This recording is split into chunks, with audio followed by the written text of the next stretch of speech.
Kumusta mga Stellars? Magsasama-sama na naman tayo sa panibagong episode ng ating podcast kung saan ating pagninilayan ang mga napapanahong issue nang mabigyan ng kaliwanagan ang inyong araw. Ako ang inyong host, Pearl Krabs, mga kasama nyo sa bawat episode. So sit back, relax, at samahan nyo ako sa isa na namang kwentuhan. Let's dive in! Republic Act No. 1208, hindi pa huli ang lahat.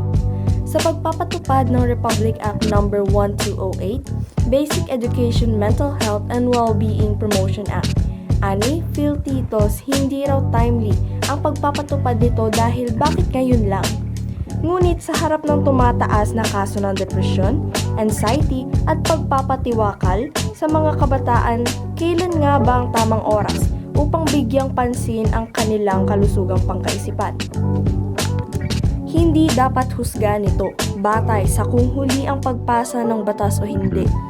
Ang mahalaga ay naipatupad ito ngayon. Mas mabuting may ginagawa tayo ngayon kaysa sa patuloy na pagwawalang bahala sa lumalalang issue ng mental health sa mga paaralan. Ayon sa Department of Education o DepEd, dumarami ang kaso ng depresyon at anxiety sa mga mag-aaral, lalo na noong matapos ang pandemya. Nagpakita ng pagtaas sa bilang ng tawag sa crisis hotline mula sa mga kabataang may suicidal thoughts mula sa National Center for Mental Health. Sa kabila nito, maraming paaralan pa rin ang walang sapat na guidance counselors at mental health programs. Kaya naman, hindi ba't mas maganda na ngayon ito ipatupad? Huli pagdating sa pangangalaga ng mental health ng kabataan. Isa itong hakbang patungo sa mas maayos na sistema ng edukasyon na hindi lamang nakatuon sa akademikong kahusayan, kundi pati na rin sa emosyonal at psikolohikal na kapakanan ng mga mag-aaral ang batas na ito.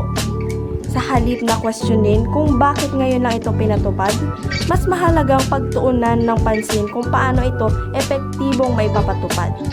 Dapat tiyakin ng sapat na pondo para sa mental health programs sa paaralan. Dagdagan ang guidance counselors at magsagawa ng mga seminar para sa mga guro at magulang upang matutunan nila kung paano mas mauunawaan at matutulungan ng mga mag-aaral sa kanilang mental health journey. At dyan nagtatapos ang ating episode para sa araw na ito. Muli, ako si Tobio Kageyama na nagpapaalala sa inyo na liwanag ng katotohanan ang lagit-laging sundan. Mag-iingat kayo. Salamat sa pakikinig.